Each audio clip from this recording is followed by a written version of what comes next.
institution. But I digress.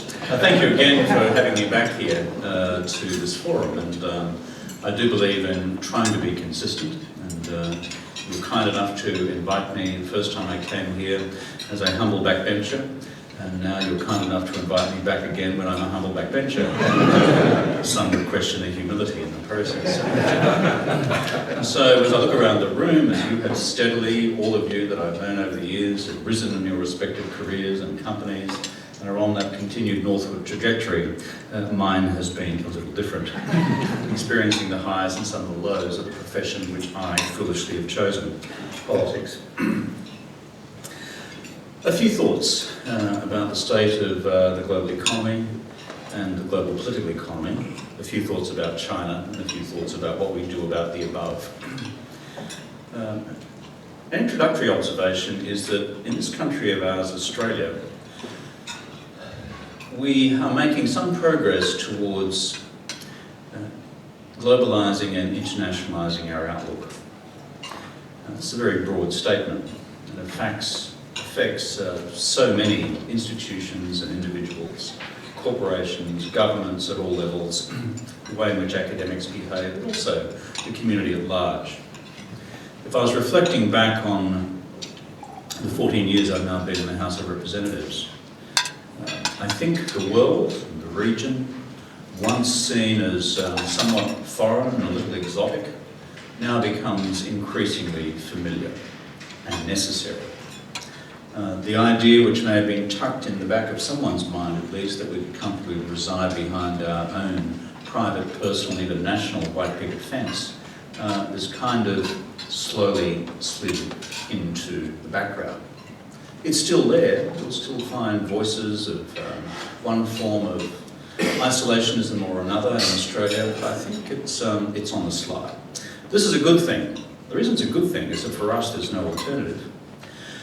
But in the past, if I can make this observation, there has been a difficulty whereby the country's policy elites, by and large, and certain corporate elites were pulling in this direction, and then you were having Hansonite reactions in the other direction.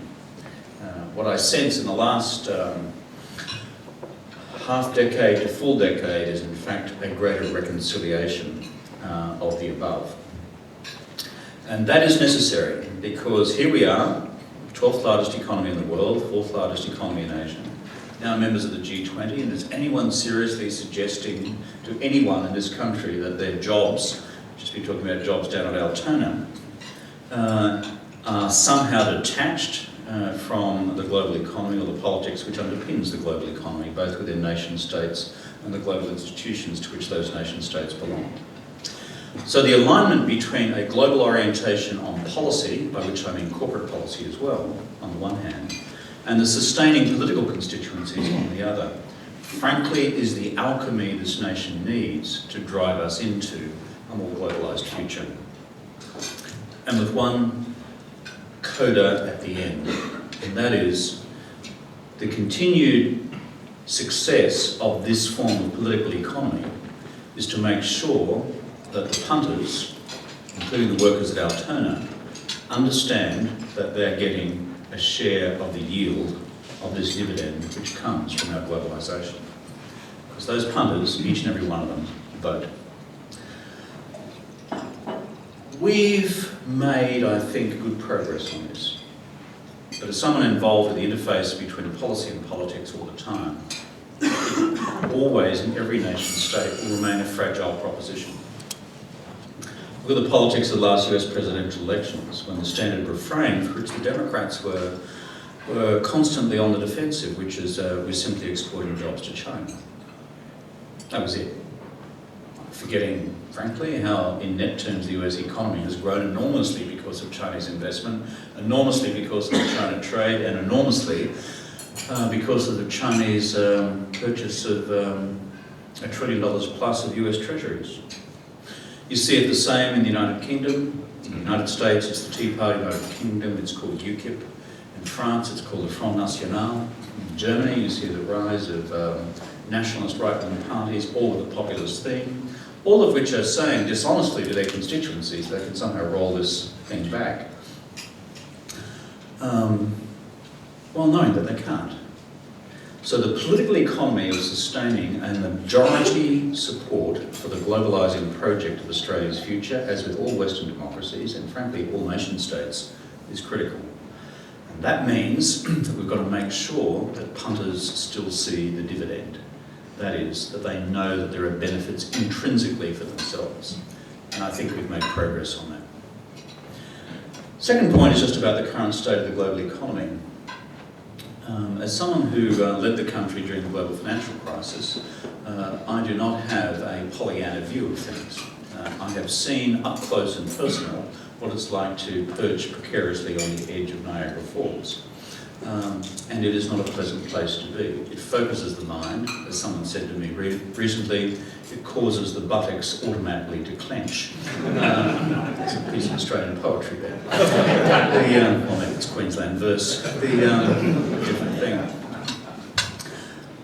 So, I have seen how close we all came. I saw the state of the global financial markets as they dried up and stopped flowing. I've seen the collapse in consumer sentiment. I have seen the collapse in confidence in financial institutions and the necessary measures to arrest that.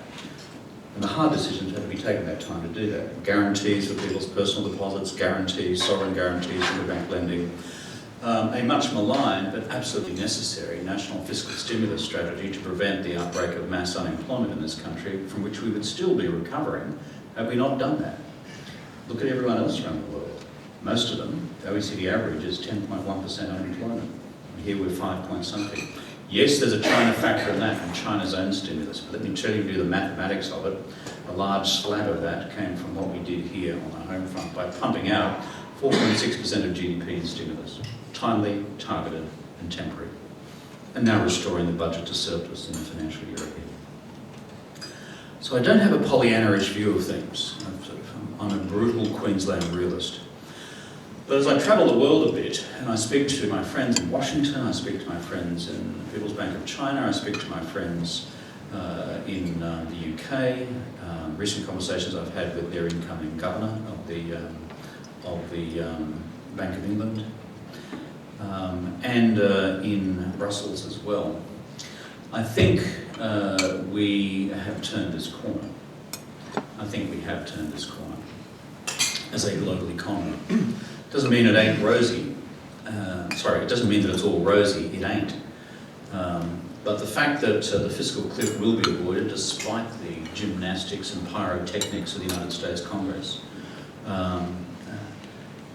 and given the fact that you already see underlying the debate about a fiscal cliff a return to a positive trajectory of most of the core economic indicators.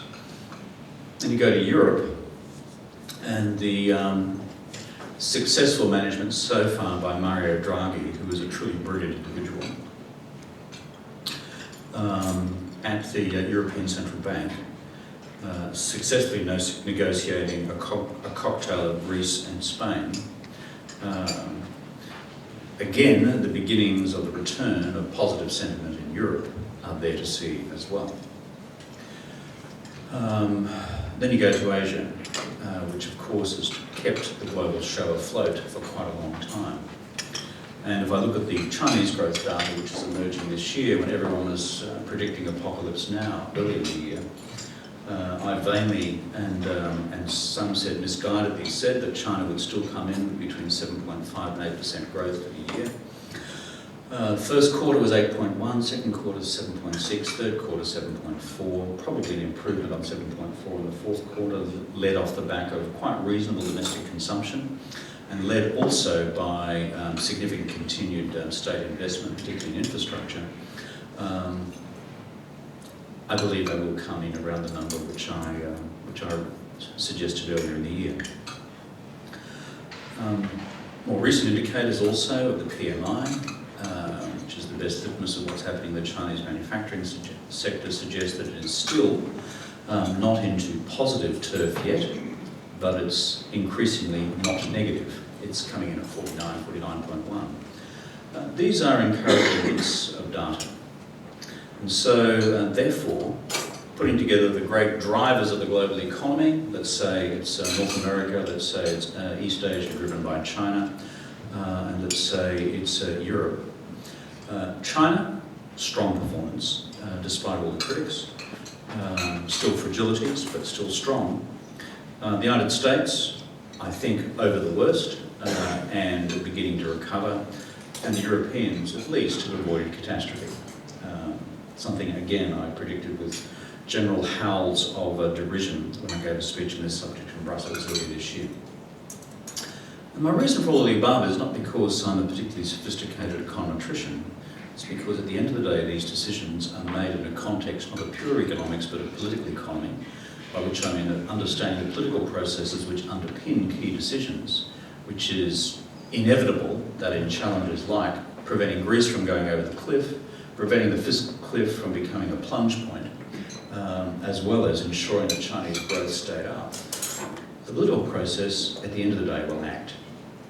As Bismarck once said of the process of politics, never to be a process observed too closely, it is like the manufacture of sausages. Bismarck, Count Otto von Bismarck, was absolutely right. Mind you, he had a deeper version for democracy as well, and that led to problems with the Prussian state later on. But for these sets of reasons, I think we are moving into a better terrain in terms of the global economy in 2013.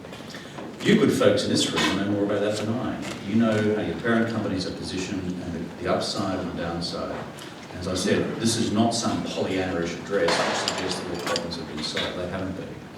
But in terms of global aggregates, in terms of core growth data, in terms of core political decision-making processes, this is a better set of prognoses now than the commentary we were agreed upon 12 months ago.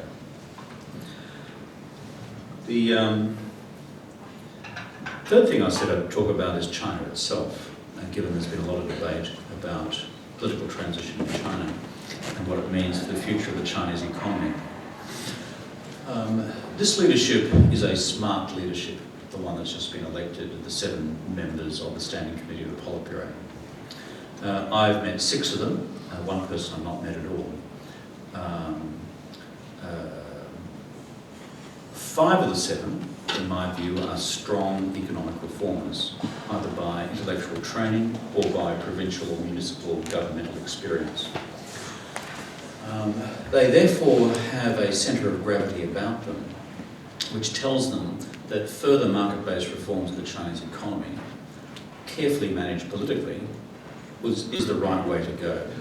Why is it the right way to go? Because the core, abiding, central objective of the Chinese political system is to continue to generate growth of somewhere between 7 and 8% in order to produce 20 to 25 million new jobs each year to provide those jobs for China's emerging workers in the economy, particularly those who are tertiary educated. And if you don't have that, and you don't have rising living standards, you don't have people who live out of poverty, and frankly the entire legitimacy upon which the maintenance of one-party rule rests collapses. No one in China believes in communism anymore. When we talk about the Chinese Communist Party, we are talking about a Marxist-Leninist party which has ceased to be Marxist but continues to be Leninist. If you've done your politics at university, you understand the distinction.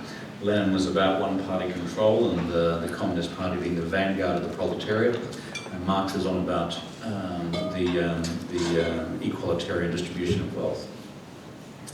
Well, we forgot about Marx. If you look at the Gini coefficient now, China is as unequal as America.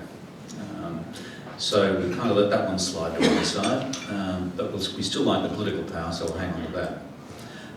So the Chinese people will sustain that so long as there is a legitimacy constructed about their ability to deliver the economic goods. Which brings you back to the mathematics surrounding the growth rate necessary to generate 22 million jobs a year and to continue to raise living standards. By any objective measure, they've done phenomenally well. Look at where the country's come from and to since 1978, when the current reform program began. Over 30 years, a few bumps in the road, a few political casualties too. The numbers in terms of per capita income in China are quite extraordinary. When you look at per capita income now in China's major cities. We're starting to see in Beijing and Shanghai and Tianjin, and certainly in Guangzhou, per capita incomes of between 10 and 15,000, 16,000 US. This was inconceivable a decade ago and sort of beyond people's wildest dreams back in the 1970s and 80s. In fact, if you look at average per capita income annually, when I first went to work in China in 1984, it was around $400 to $500 per year, US. Now it is about 4,500. This is quite an extraordinary achievement. Which brings me to my other point on China, which is, well, how do they sustain this growth performance into the future? And this is a point of political economy as well. And then the question is, does the existing Chinese growth model continue to serve this growth, economic growth and political imperative for the future? To which the answer is no. The Chinese leadership have worked that out. Those of you who haven't done so, it's worth having a read of the 12th five-year plan, which was released by the Chinese leadership back in 2010. It's the blueprint for the next 20 or 30 years. It's worth having a read of. And I'm sure the Economist Intelligence Unit has produced a good analysis of it. When the Chinese put these things together, the level of analysis, the level of, shall I say, policy experimentation at home and abroad about what works for the future is phenomenal. This is a political culture which rests on such an accumulation of historical experience that it has readily adapted to empirical analyses of what works for the future. So when you and your companies have experience visiting Chinese delegations, so many that many of you get heartily sick of it, or you've been bought by Chinese corporations, in which case you can't get heartily sick of it, the bottom line is this. This is all part of a central directive from the Chinese leadership, understanding how the world economy really works. What really freaked them out was the GFC. The general understanding in the past, particularly in the Deng Xiaoping period, but right through until 2008 is, okay, you guys in the West, you kind of have a different approach to politics to us. We get that, and culturally and politically we can't allow that. But you really do understand how to make economies work and how to regulate them. Then the GFC came along, and the Chinese sat around and scratched their heads and said, all these guys who've told us what is necessary to effectively regulate domestic capital markets, domestic financial institutions and their global financial engagements. And we've been adopting these models left, right and centre across the Chinese system, and this is what it produces. Give us a break, guys. Of course, the range of Chinese paranoia at this point goes from what about all those US T-notes that we've been buying, 1.2 trillion plus? That's a little bit of a problem, which keeps people awake at night. But more seriously, it is this, that so much of the growth model until now has been driven by labour-intensive manufacturing for export out of China into a world where now global markets are under significant pressure, not growing as robustly as they have been, and therefore can we continue to build our own future economic growth resting on the assumption of the robustness of global export markets, particularly for Chinese products. In fact, if you look at the most recent economic data, including that from the PMI, the greatest net negative, of course, is net exports. If you look at the Chinese equivalent of the national accounts, the greatest non-contributor to Chinese growth at the moment is net exports. Therefore, that goes to high degrees of Chinese concern about the success of this, shall I say, East Asian Tigers model, which they have by and large been replicating out of the experiences in the 50s and 60s of Japan, then of Korea, then of Hong Kong, then of Singapore, Malaysia, elsewhere, and apply it on a much grander scale in China. So where does all that lead? It leads to the conclusions of the 12th five-year plan, which says, comrades, one and all. So I'm not addressing members of the Labour Party here, it's okay, just relax. there any party members here? Didn't think so. Don't laugh that loud. It's comrades one and all. This has worked fine for the last 30 years plus. But what we now must do is transform the model. The past model, based on high levels of personal saving, funding in turn high levels of investment, state investment, whereby the state, through the government-owned banking system, has access to mountains of so-called private capital at grossly undervalued rates because interest rates from Chinese banks for saving deposits is depressed. High levels of state investment into infrastructure, state-owned enterprises, but also a model which says we shall sustain low-wage, labour-intensive manufacturing for export, initially out of special economic zones, then across the eastern seaboard, then across the hinterland provinces, then across central China, and now slowly moving west until you start hitting Xinjiang. Well, ultimately, there is a western border. And if you look at the migration of wage rates across China from east to west, this has been underway for some time. Those of you in the manufacturing game will understand this, and you'll see, frankly, Shenzhen being shelled out and moved to central China and beyond central China, even further west to Sichuan and to Xinjiang. So that's the model as it's been.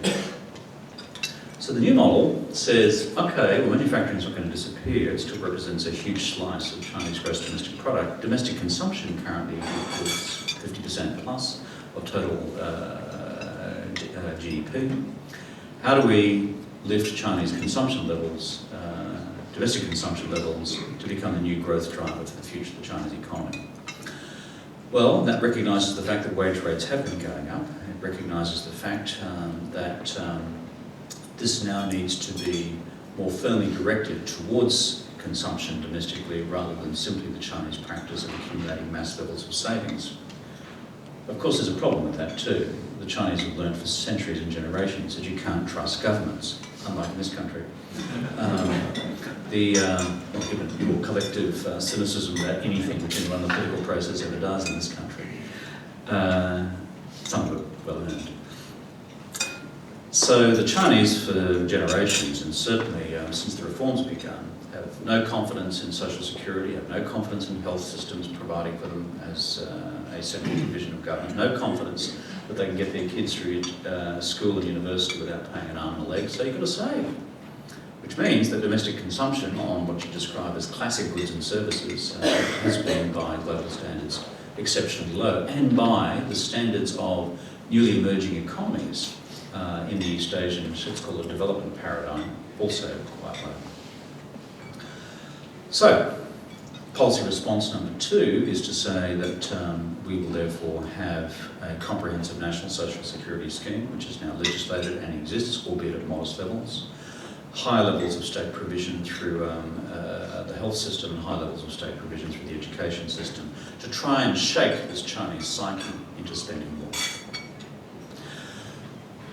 The final element of the growth model is this: recognising this historical shift from the countryside to the cities, whereby for the first time last year in 5 millennia of Chinese history, more people live in the cities than the countryside. Extraordinary stat when you think about it. Urban-based services industries are going to explode and go through the roof as urban societies traditionally consume a vast array of services. Therefore, if you're in the services business, bright prospects lie ahead if the relevant doors for foreign access to domestic services market is open more broadly, whether it's financial services, education services, health services, as well as construction, engineering, design, environmental services, as well as, of course, tourism services. It doesn't mean the other sectors of the economy will close down. Manufacturing will continue to be robust and huge to service rising domestic consumption and, of course, a continuing global market. Agriculture is also an area to watch in terms of its future as China's changing diets and nutrition levels and concerns about its food safety take those opportunities through the roof as well. It's now 1:30. I've been speaking for 22 minutes. I was given 25, so I will conclude. without going to my fourth point, which is what Australia should do about all the above. And I'm happy to take that in Q&A. So in summary, I think this country is heading in broadly the right direction in terms of the globalisation of its political economy, keeping the politics in line with broad policy, but there's always going to be pressures and tensions, and that means giving working people a slice of the action on the way through. Two, global economy, I think, has turned a corner, and I'm moderately optimistic about the prospects for 2013 against the prognoses of 12 months ago. Three, this new Chinese leadership, the centre of gravity is one of economic reform, and they have a plan for doing it. And I believe also they have the political muscle and now the momentum with the new election of the Standing Committee of the Politburo to do so. Kevin, thanks very much.